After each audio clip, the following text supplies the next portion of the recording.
Telespectadores da Record News, muito boa noite. Nosso convidado de hoje, do Conexão UND, é o médico Ademar José de Oliveira Paes Júnior, presidente da Associação Catarinense de Medicina. Formado em Medicina pela Universidade Federal de Santa Catarina, ele tem especialização em Radiologia, mestrado e doutorado pela Universidade de São Paulo, além de MBA executivo pela Escola de Administração e Empresas da Escola de São Paulo, também da Carolina do Norte, a Universidade da Carolina do Norte, e da Universidade de Rotterdam, na Holanda. É autor de vários livros e publica frequentemente artigos a respeito de radiologia ou da situação da medicina em Santa Catarina, no Brasil. Doutor Ademar, muito boa noite, muito obrigado por acolher o nosso convite imediatamente logo após ter sido formulado, e gostaríamos de saber a sua oposição, a posição dos médicos catarinenses a respeito desse momento delicado que nós estamos vivendo no final do ano aqui em Santa Catarina e no Brasil. Verdade, Moacir. É um momento da gente reforçar, né, toda essa cadeia de união que a gente começou no início da pandemia, né? Nós estamos aí passando aí por uma nova situação. É natural que tanto a sociedade quanto as equipes de saúde já estejam demonstrando alguns sinais de exaustão e de cansaço, mas nós não podemos esmorecer agora. A gente precisa seguir em frente, né, com firmeza para a gente passar mais essa fase aí do final do ano. O senhor também foi testado positivo aí por coronavírus. Como é que foi sim. Bom, eu tive sintomas muito leves, né, praticamente imperceptíveis. Eu fiz o teste pela minha condição de atendimento dos pacientes e testei imediatamente no início dos sintomas, né? Foram sintomas muito leves, uma sensação, uma leve rouquidão, um pouquinho de desconforto na garganta, mas não tive febre, não tive tosse, foi bem tranquilo do ponto de vista sintomatológico. O senhor ainda é muito jovem, eu queria saber o seguinte, eu conheço amigos, né, pessoas, autoridades, lideranças que tiveram, uns muito leve, outros não sentiram absolutamente nada. O senhor ainda sentiu alguns sintomas leves, né? Outros sentiram gravemente e outros até que perderam a vida. Qual é a relação? O senhor é jovem, a questão é da idade, é do preparo físico, da imunidade pessoal? Não, é porque o coronavírus ele não promove sintomas em todos os pacientes, né, que ele contamina, né? Então, a gente tem aí um percentual grande de pacientes que não manifestam sintomas mesmo. Então, isso é um fato, ele varia bastante em termos de sintomatologia dentro da população e, às vezes, mesmo dentro de um grupo, dentro de uma mesma faixa etária. Então, essa variação é normal, então? É normal. Isso você vai encontrar pessoas com sintomas muito graves, sintomas muito leves e assintomáticos, né? Doutor, e por que essa nova onda? Quer dizer, em agosto, setembro, nós começamos a achar que íamos terminar, tinha passado o pico e aí acabou o coronavírus. E aí veio com essa força mais violenta do que março. O senhor tem alguma explicação para isso, cientificamente? Nós erramos muito durante a pandemia, né? Nós erramos várias vezes, várias previsões, aliás, desde o início, porque tudo é muito novo em relação a... Essa doença ela é muito nova, né, dentro da medicina como um todo e dentro da forma como nós, enquanto sociedade, enfrentamos isso aí. Porque ela depende não apenas do atendimento médico, ela depende também de um protocolo de comportamento dentro das atividades econômicas, né, de comportamento da população. Então, isso acaba tornando, de certa forma, um pouco imprevisível. Nós, aqui no Brasil, né, se você olhar as curvas, nós não tivemos uma queda significativa do número de casos, nós mantivemos um número, vamos dizer assim, não podemos nem chamar de segunda onda isso que nós estamos vivendo, porque os RTs, eles praticamente, em pouquíssimos lugares, reduziram abaixo de 1, para a gente considerar realmente uma remissão, né? Pelos estudos que o senhor conhece, essa volta pesada foi consequência de aglomerações, é isso? Na sua opinião, a origem está lá nas eleições, na campanha eleitoral, por aí afora?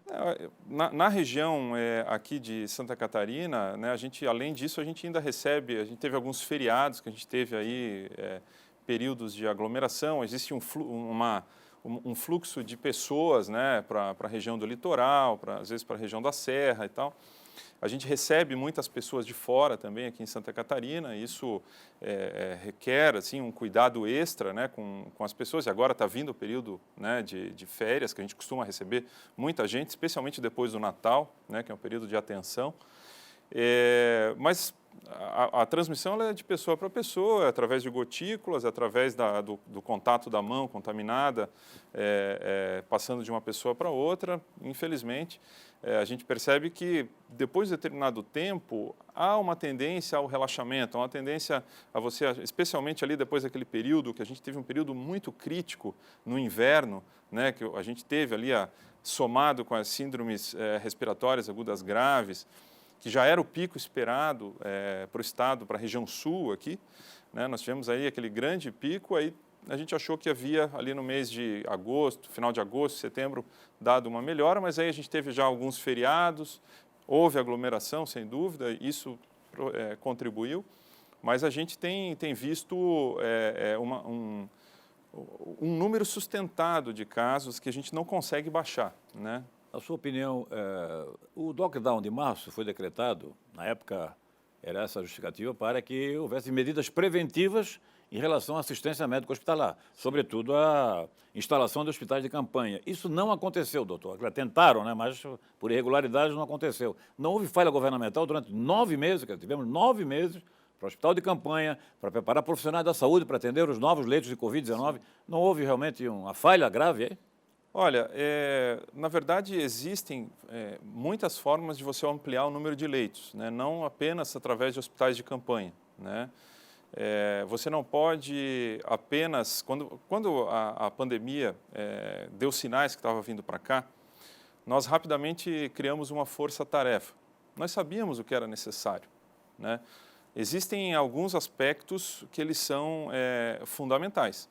Existem 3 pilares no atendimento de uma situação como essa. O primeiro é assistência médica. O segundo é inteligência de dados. E o terceiro é comunicação. Esses 3 pilares precisam estar muito bem estruturados.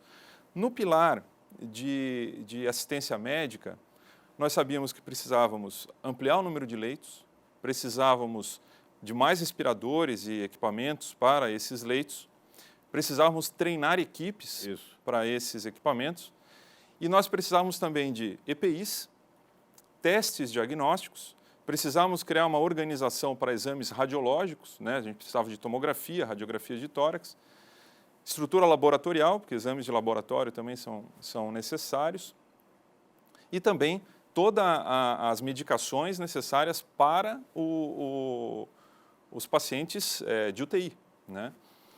Na área de inteligência de dados, a gente precisava criar um sistema para a gente saber o presente, né? A gente ter uma fotografia do que estava acontecendo no presente, mas nos casos positivos a gente tinha que ter uma tecnologia de contact tracing para a gente poder identificar para trás, né, os contatos dos pacientes, com quem que esse paciente teve contato, para a gente tentar segurar o mais rápido possível. Braço do Norte, lá, por exemplo, naqueles primeiros casos, os primeiros 3 casos eram quase todos na mesma região, né? E para frente, né, a gente precisa ter uma tecnologia em que você possa fazer o segmento desses pacientes por meio de tecnologia, seja por smartphone ou seja por telefone. Os pacientes precisam ser seguidos, especialmente os pacientes com mais risco, né? Então, nós apresentamos isso. E a comunicação, ela é essencial. Precisa ser uma comunicação assertiva, precisa ser uma comunicação coordenada, não pode ser diferente, governo federal, municipal, estadual falando diferente, Sim. Não pode o legislativo dando opinião, o judiciário dando opinião. Tem que ser algo estruturado, focado no setor de saúde, para que esses 3 pilares caminhem juntos.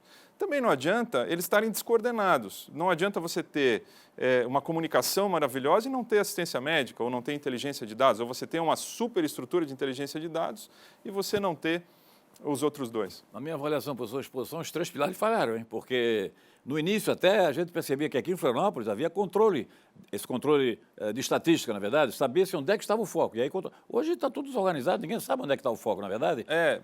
A preparação de profissionais de saúde não aconteceu por parte do governo, nem das prefeituras, na verdade. Então, hoje está dizendo que o maior problema não é o leito de UTI. Hoje mesmo, a nossa equipe de reportagem no Oeste Catarinense, lá do UND, mostrou que tem vários leitos de UTI no hospital regional, mas não tem profissionais da saúde. E a comunicação mesmo é um desastre completo, não é, doutor?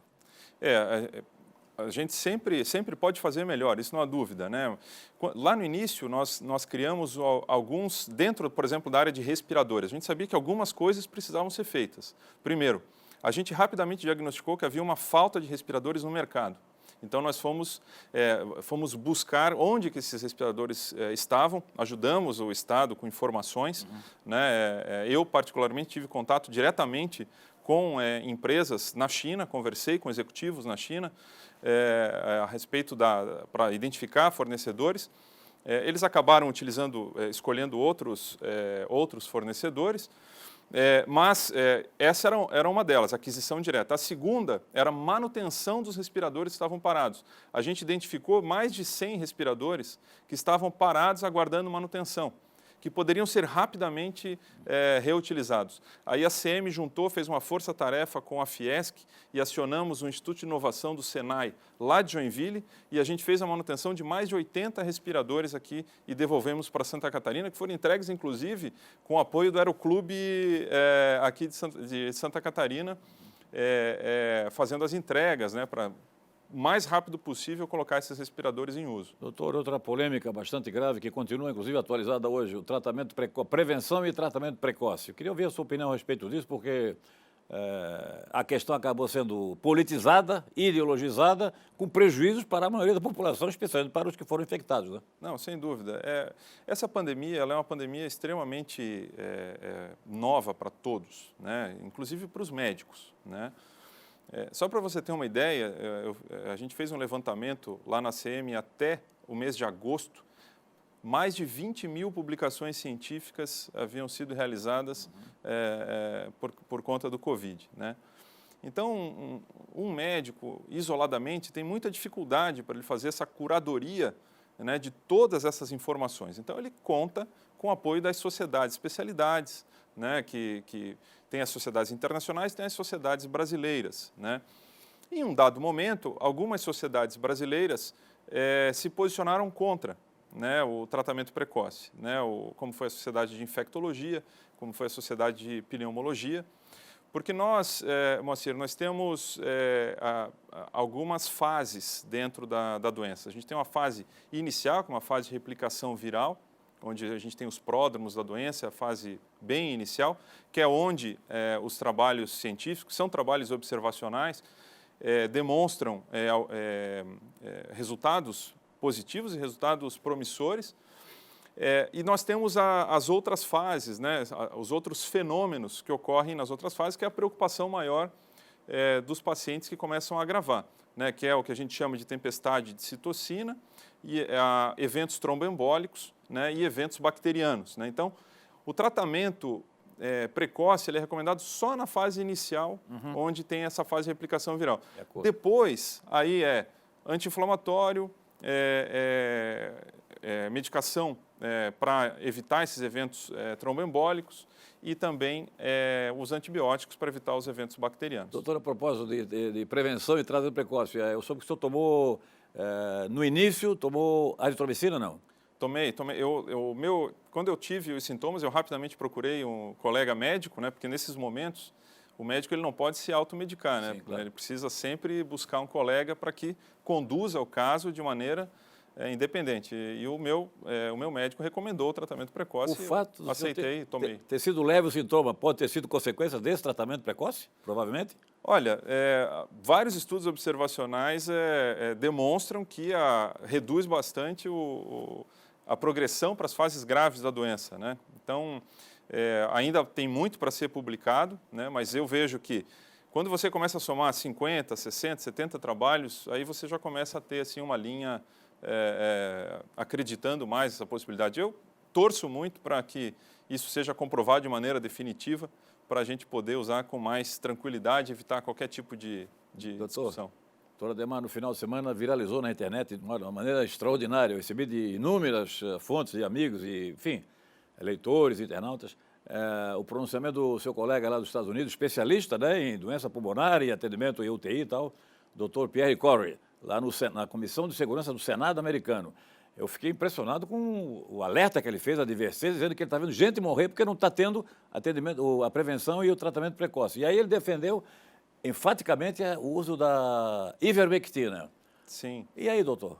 Não, existem vários estudos correndo simultaneamente no mundo todo, né? Então, esse médico, ele lidera um grupo de pesquisadores lá nos Estados Unidos, né? É um grupo, assim, muito respeitado, com um volume muito grande de publicações científicas, mas é que, na verdade, não adianta convencer os políticos, né? A gente tem que convencer toda a classe médica para prescrever isso e que eles tenham convicção, se assim concordarem, né, com as publicações científicas, porque a medicina, Moacir, ela não é uma ciência exata, né? A medicina ela é uma ciência e é uma arte, né? Porque você precisa analisar vários aspectos, né, que envolvem o paciente, você precisa ter uma visão global desse paciente, né? Não apenas como uma receita. Se tivesse diagnóstico, trata assim. Se tivesse diagnóstico, trata assim. Não, tem que avaliar, verificar outras doenças, verificar o passado, verificar o estado emocional que ele está se encontrando naquele momento, conversar, deixá-lo tranquilo, deixá-lo convencido e confiante de que aquilo é o melhor tratamento para ele, né? Então não adianta você muitas vezes querer impor, você precisa... a medicina moderna, ela é uma medicina em que você tenta prevenir o máximo possível, tenta predizer o máximo possível, né? E você faz o paciente participar o máximo possível. Doutor, os heróis dessa pandemia, sem dúvida nenhuma, são os profissionais da saúde que estão diariamente na linha de frente e, naturalmente, que liderados pelos médicos. Eu gostaria que o senhor nos informasse qual foi o prejuízo grave, né, que ainda continuam tendo os profissionais da saúde, especialmente os médicos. Mas eu gostaria que o senhor se manifestasse após o nosso intervalo comercial, por gentileza. Voltamos em seguida.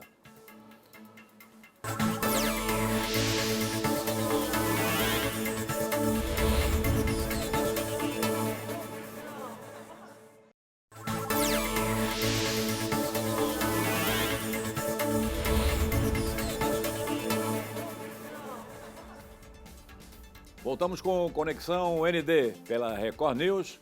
Em seguida, íntegra no portal ND+, redes sociais e Grupo ND TV em Santa Catarina. Hoje, convidado especial, Dr. Ademar José de Oliveira Paes Júnior, presidente da Associação Catarinense de Medicina. Anteriormente, as comerciais indagavam o doutor Ademar sobre a questão dos profissionais da saúde, especialmente dos médicos que estão na linha de frente. Por quê, doutor? Às vezes tem a impressão que médico é super-homem, que está na linha de frente, mas não vai ser contaminado pelo esse terrível vírus. Muitas vítimas na área da medicina? Muitas. Infelizmente, né, na ativa tivemos aí 12 médicos que eram da ativa, né? Muitos jovens, né, na faixa também dos 50 anos. Olha. Né? Então, realmente é um drama isso daí, por mais que a gente tente se cuidar, mas a exposição ela acaba sendo muito intensa, porque justamente existem muitos pacientes que estão assintomáticos, né? Algumas pessoas às vezes não dão aquela deslizada, aquela falta de cuidado. Então, nos ambientes de saúde, a gente acaba sendo muito cuidadoso. Em algumas situações, há o risco de você se contaminar fora do ambiente de trabalho também, né? Então, porque todos os médicos têm uma vida pessoal, né? Então, às vezes num supermercado, às vezes numa farmácia, às vezes fazendo uma refeição, tem esse risco de se contaminar também quando a gente está vivendo essa pandemia. Agora, realmente foi bastante dramático. Essa pandemia ela foi muito diferente, Moacir, porque... nós já vivemos muitas situações de estresse de atendimento, né? Já tivemos crises de emergência, as emergências superlotadas, nós já tivemos desastres, nós já tivemos enchentes, nós já tivemos uma série, epidemia de dengue, zika, mas dessa vez havia uma situação em que o médico ele podia levar para a sua família a doença. Então, isso gerou um estresse muito... O médico, eu digo todos os profissionais envolvidos, sim. Né? Podia levar para a sua família, né? Então, isso gerou um estresse, especialmente naquele período inicial, que a gente ainda não sabia exatamente como era o comportamento, e havia muita dúvida em relação ao que fazer e como as coisas iam evoluir, né? E veio essa primeira onda, que era essa onda da preocupação da contaminação pessoal e dos familiares. Muitos médicos têm cônjuges com comorbidades de mais idade, alguns moram com os pais, né? As crianças, felizmente, nessa pandemia, pelo menos nesse vírus, não foram atingidos, né? Então, isso gerou assim, um certo alívio social, né? Um certo alívio. Nós tivemos uma crise humanitária, mas uma crise humanitária que temos que admitir que ela foi...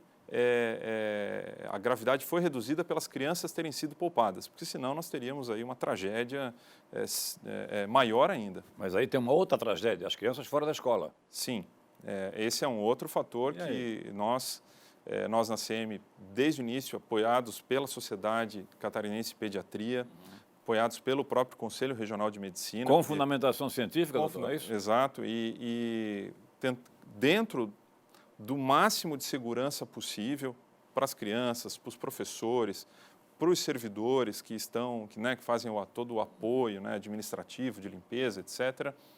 Mas nós não podemos deixar as crianças sem um plano específico de retorno, sem uma reinserção ao convívio, porque para o desenvolvimento delas isso é essencial, né? Grandes problemas, né? Não vou nem entrar na questão dos problemas de violência doméstica, que é um problema que precisa ser enfrentado, mas os problemas do distanciamento das crianças, da falta de socialização, da dificuldade de aprendizado nesse modelo exclusivamente online, que a gente sabe que tem muitas limitações. A Associação de Medicina ou outras entidades cogentes que estão trabalhando nessa questão da pandemia têm avaliações a respeito dos prejuízos irrecuperáveis das crianças em relação à permanência em casa e não escola? Isso, a gente ainda está estudando bastante esses números, né, tentando criar os números aqui regionais, né, mas estudos em outros países demonstraram que a maior parte da contaminação, quando ocorre, não ocorre na escola, né? Ocorre fora da escola e, eventualmente, aí leva para a escola. Então, o problema não é necessariamente a escola. Doutor, o senhor que já foi testado positivo, lá atrás, sempre que um amigo, algum parente, enfim, qualquer pessoa que foi testado positivo, como é que conseguiu pegar? Onde é que pegou? Não tem como saber, né? De nenhuma maneira, né? É muito difícil. O senhor não desconfia onde é que o senhor também foi contaminado? Não, realmente não tenho assim, ideia, né? Uma ideia. Eu procuro ter o máximo cuidado possível em todos os ambientes que eu estou, especialmente no meu ambiente de trabalho, nos ambientes. Eu pessoalmente, eu saio muito pouco, né? Assim, apenas para fazer compras para casa e para o hospital, para o trabalho, para a clínica. Mas eu vejo que é muito difícil prever. Agora, existem algumas situações que a gente percebe que o risco é maior, né? Por exemplo, né? Às vezes você vai num determinado restaurante que você percebe que as mesas não estão com o distanciamento adequado. Às vezes você percebe que as pessoas ficam tempo demais sem máscara dentro daquele ambiente, né? As mesmas pessoas. Sem, às vezes, um teste prévio que não assegura, mas, por exemplo, um teste de temperatura não assegura todos, porque muitos são assintomáticos e afebris, mas já ajudaria a tirar pelo menos alguns casos. Doutor, a nova polêmica é a vacinação. Não é responsabilidade do governador João Dória já marcar para o dia 25 de janeiro o início da vacinação do Coronavac, a vacina chinesa, se ele não tem nem a garantia da aprovação do Anvisa? É meio irresponsável, não é isso? Na verdade, o governo brasileiro, o governo federal, né, ele tem, e aqui o governo federal, quero deixar bem claro, o Ministério da Saúde, sim, todos os órgãos, não especificamente o governo atual, ele é responsável pelo programa de vacinação, né? O Brasil tem 2 produtores de vacinas extremamente respeitados no mundo, né, que é a Biomanguinhos, que é ligada à Fundação Instituto Oswaldo Cruz, no Rio de Janeiro, Instituto Butantan, em São Paulo. Todos eles recebem muitas verbas federais, então o Butantan não é de São Paulo, tem muita verba federal. Perfeito. Envolvido. E o Brasil produz 300 milhões de doses de vacina por ano, né? Então, assim, tem a capacidade de produzir. Então, o Brasil tem condições de fazer um bom trabalho, né? Nós temos equipes de saúde da família, o Brasil tem 43 mil equipes de saúde da família que podem fazer essas vacinações, como já fizeram em outros momentos. E nós houve um movimento recente, inclusive é objeto de pesquisa de uma série de cientistas, essa reação de algumas pessoas à vacina, né, que era algo que já estava cientificamente bem estabelecido. E o Brasil ele precisa seguir esse modelo vitorioso, né? Você começar a mudar esse modelo, mudar, atravessar. Eu sei que existem... Gera insegurança.